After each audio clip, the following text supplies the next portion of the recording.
The People's Countryside The People's Environmental Debate Countryside Podcast. Environmental Debate Podcast. People's Countryside Environmental Debate Podcast. People's Countryside Environmental Debate People's Podcast. Countryside Environmental Debate Podcast. Does pursuing once-in-a-lifetime experiences in our individual lives really help counteract the collective impacts of climate change? And Hobbs' question is, I'm sending this question just after the Paris Olympics. So we were talking about the Olympics by chance. Just by chance. And which, just as the Paris Olympics is ending, that's the 2024 Olympics. Yep. What were your takes on it? It's the 22nd of December, people. You ready for Christmas? If you celebrate it. If you don't, then just hopefully you'll have a good day on the 25th, whatever you choose to do. I'm Stuart the Wild Man Mabbott. This is the People's Countryside Environmental Debate Podcast. He is. I'm William Mankler. Thanks so much for being with us. The style of this podcast is evolved into listeners sending in questions that we will try and explore. We don't see the questions before we press record. We approach it cold. There are enough experts out there. We're just two guys willing to explore the unknown. And we're going to get straight into the questions again because it's heading into Christmas. You want to actually get on with basting your turkey or whatever it is you do. And so you don't want to be listening to us waffling on too much. So who are the two questions from today, William? Yeah, and Stuart definitely stops me waffling. Two questions are from Payton in Philadelphia and Hobbs in Florida. So both from the US today. I've not been to Florida, but I have recently been to Philadelphia. That's one city that that my wife and I want to return to again. We both really enjoyed Philadelphia. Did you see Adrian? We saw the steps from a distance when we were walking to the railway station. Payton and Hobbs, they're good American names. I've never met a Payton or Hobbs. Payton and Hobbs almost sounds like a, I don't know, like a solicitor's firm, a law firm. Anyway, but they'd be interested. It'd be funny if they knew each other, wouldn't it? Anyway, waffling. How close is Philadelphia to Florida? I don't know. It's a reasonable distance, yeah. It's a reasonable distance. I mean, it was, we flew from Charleston in South Carolina to Philadelphia, which is a 2-hour flight. So Florida is further south of that. So you're probably talking about 2.5 hours flight at least. So that's a good 3,000 miles, I think. Okay. So Payton's question, what is it? Payton's question: does pursuing once-in-a-lifetime experiences in our individual lives really help counteract the collective impacts of climate change? Or is it better to align our collective focuses for the collective good as we hunt out the opportunities for change? This means something to Payton, clearly. I think he's concisely raised something that is quite broad. So it's a short question, but let's try and break it down. Does pursuing once-in-a-lifetime experiences in our individual lives really help counteract the collective impacts of climate change? Let's look at that first. Well, it depends on how these once-in-a-lifetime things manifest, because if they're high in energy consumption, they're not doing anything. I don't see necessarily there is a connection between once-in-a-lifetime experiences and an endeavour to live sustainably. Well, necessarily. How I see it is like, well, for a good example is that, okay, there is a once-in-a-lifetime chance of going to witness something in a certain part of the world, but to actually get to that part of the world, you have to fly thousands of miles. You have to consume lots of resources to get in there just for a one-off event. So a good example would be there's a solar eclipse. How many people actually have travelled from right across the world to go to a certain part of the world to see a solar eclipse, which is in a particular narrow band across a particular part of the world? It's so that goes against that impacts the environment, doesn't it? Yeah, but I have this sort of slight cringe within me about once-in-a-lifetime experiences. It's because everything's a once-in-a-lifetime experience. I don't know if I've discussed this on a previous episode, but we've done so many episodes I find it hard to imagine I haven't mentioned it. The 2012 Olympics. I had somebody working for me back then who didn't give a shit about sport, was not interested in it. Yeah. But so I've got some tickets to go because basically you apply for tickets. It was a ballot. It was a ballot. Yes. Yeah, you don't know what event you're going to see. Yeah, my wife and I end up going to watch football in Wales. Yeah. Anyway, he went with his wife and he said, "Oh, I've got tickets." And I said, "What are you going to see?" And he said, "BMX racing." He went, came back. "Oh, who are some of the names then?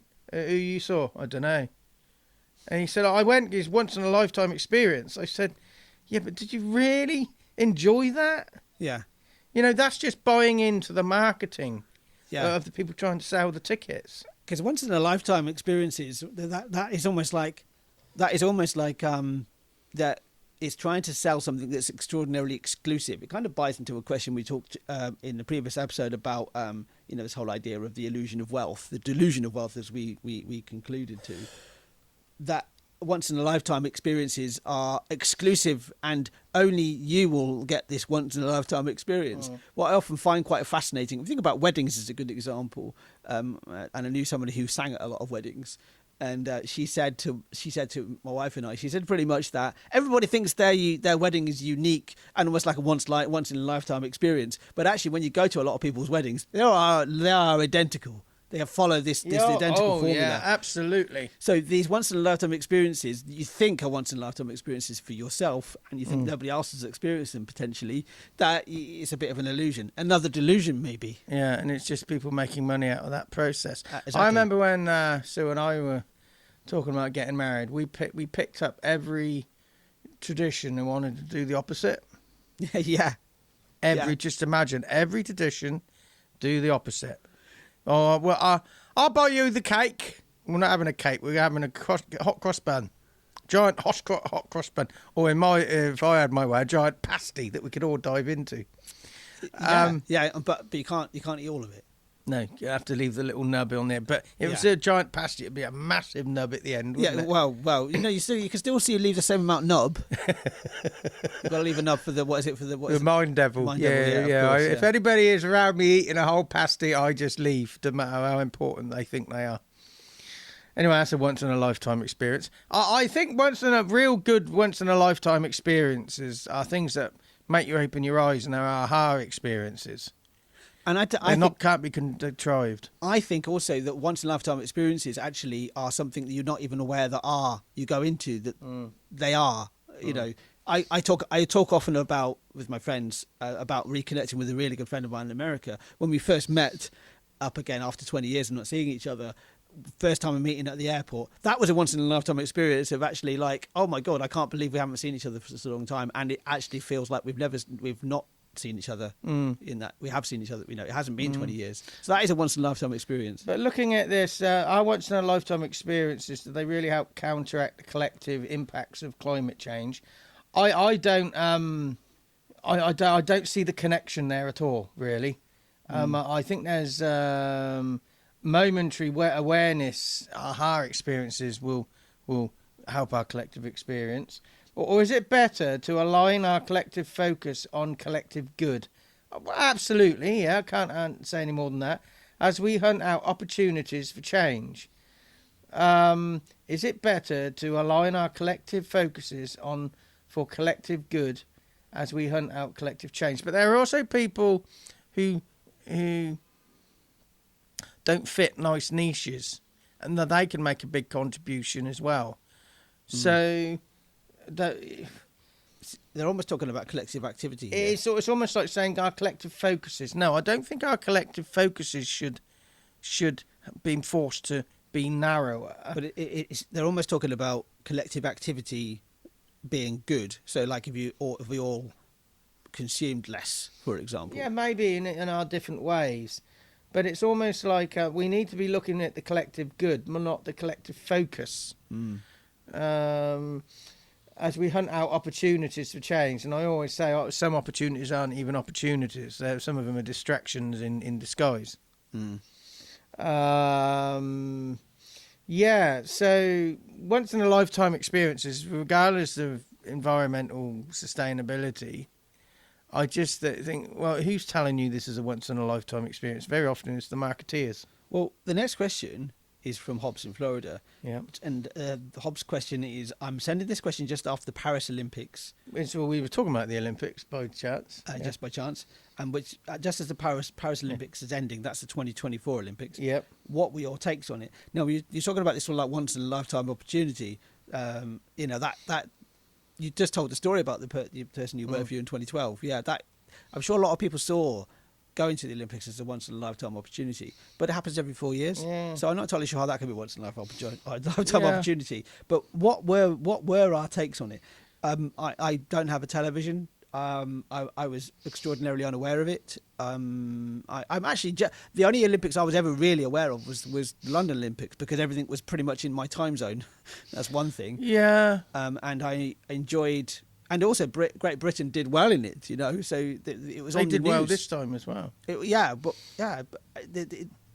did not know that. You see, so I just have not been watching it. Well, I enjoyed the Paris one probably less than most other Olympics sporting event. They did well, yeah, but as an observer, as a member of the public, I enjoyed it less because I felt. And I don't know if it's my awareness that's changed or something had changed in what we were presented with, but it really did annoy me. It's contrived. I seem to remember Olympics where things, reactions of the audience and the competitors were just a bit more genuine. But maybe I've just had the wool pulled from over my eyes. What I'm talking about is in most sporting events now, big sporting events, there's big screens everywhere. So the competitors can constantly look at themselves. So during the Olympics, I kept seeing competitors looking up, or not checking their hairline, but they kept looking up. And tactically, it could be a good thing because you're seeing what your competitors are doing. If it's a race, you see where they are. But when they were sort of coming out for the parade, they kept looking up in a very unnatural position. Oh yeah, I'm on telly. And the crowds were getting on my nerves as well, because when they would see themselves on telly, they start pulling these weird faces and false excitement. And it's almost like people on the radio that we know. When they're doing a radio show, they'll take a photograph of themselves and post it on Facebook or whatever. And there's always there's a microphone, and they're always going, well, you can't see what I've just done there, but do you want to tell them what I've just done? He looked like he'd just been poked with something sharp. Yeah, about trying to eat the microphone. Yeah, You don't do that. And it's sort of like, I remember watching previous Olympics, and you got real reactions from the audience because they weren't obsessed with, how am I looking on the telly, and I need to actually look like I'm having a good time. Yeah. It was just real. And then you see football. It's like that in football. That they will have these. They're very good footballers at pretending they're not looking at the big screen, because they'll do this flash look up like this, and you just think, well, is he having an epileptic fit or something? And I have epilepsy, so I'm not taking the piss out of anybody who's having a seizure. It's not an inappropriate statement. It's just matter of fact. That's what it reminds me of. And when there's a bad decision in football, they'll hold their hands up, and it's almost like the theatrics have just gone overboard. And I enjoyed the sport a lot less. So that's my take on the Olympics. My take is I didn't watch it. So it's too contrived. It's sort of like, that I just found it very annoying. I was glad when it was over. I wasn't sad when it was finished. I wasn't even happy that it started. Yeah. So we have very different takes on it. You watched it, I didn't. Sorry, Hobbs. I enjoyed it. I didn't watch it. Yeah. So what are your takes on it? So environmentally, they say, it was very green, it was very sustainable. It's even more sustainable if you don't run it. It has an impact. Yeah. Just by the very fact of everybody coming from all over the world has an impact. No, I'm not saying we shouldn't run it, but I'm also saying, should we? Just throwing that question out there. Should we be running? Are the benefits really there? Are the marketeers? Are the big business people the ones making money out of us? And the that goes for any big event, doesn't it? So you can look at things like the World Cup, the Football World Cup, any large, the Rugby World Cup, the Cricket World Cup, even like things like the European Championships, the Champions League, the Nations League, all these different competitions, and people are being ferried around in planes, and all the people are moving around, and all that carbon that's being burnt, all that energy that's being used up. Is it really all worth it in the end? Yeah. So maybe actions. Maybe that's the question. We should maybe question that. It's a big question for an individual to answer. But I found myself switching off on these big competitions because they don't interest me anymore. And I don't know whether that's to do with the environment. I think it more. Do you think as you've changed, or as the presentation of it? I think it's a me change, definitely. Yeah. I don't know. It's a bit like with football. I always enjoy watching football. I enjoy the sport.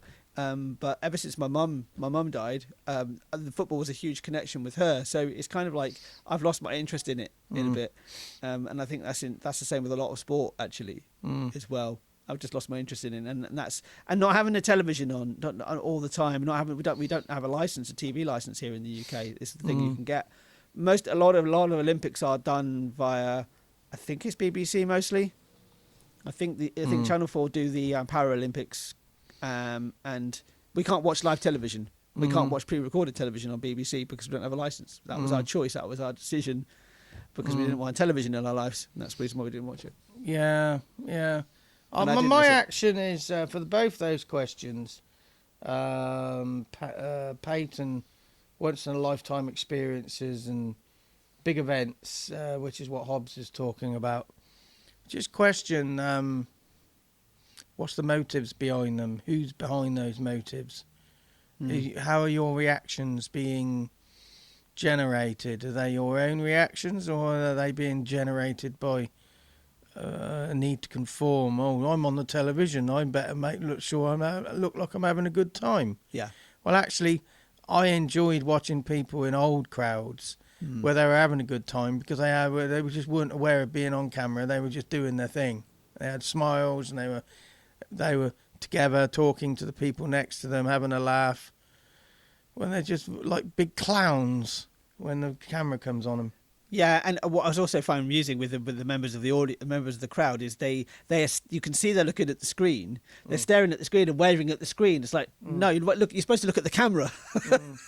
Yeah, because they're like this, just staring off in a random direction. My favourite people are the ones that actually do notice they're on the screen and they just kind of they roll their eyes and go, yeah, whatever. I'm watching the sport. I don't want to be on a bloody screen. Yeah. They're the ones who are actually enjoying the sport. They're not the ones there to make a celebrity of themselves. See, something I do think works. I think they do this in baseball. They put on the big screen somebody famous, and the cameramen have looked through the audience to try and find a member of the audience that looks like them. Yeah. And that they focus on them, and the whole place cheers, and the person's oblivious to the fact that they're on screen, and then the fun comes when they get a natural reaction, thinking, "Oh my God, do I really look like that person?" Yeah. That's good. That's called fan interaction. That's actually called trying to. That's a warm up. That's almost like a warm up act. Yeah, isn't it? Yeah. So that's a bit of fun, but it's not contrived. No. Anyway, hopefully you're not going to have a contrived Christmas, 25th of September, 25th of December.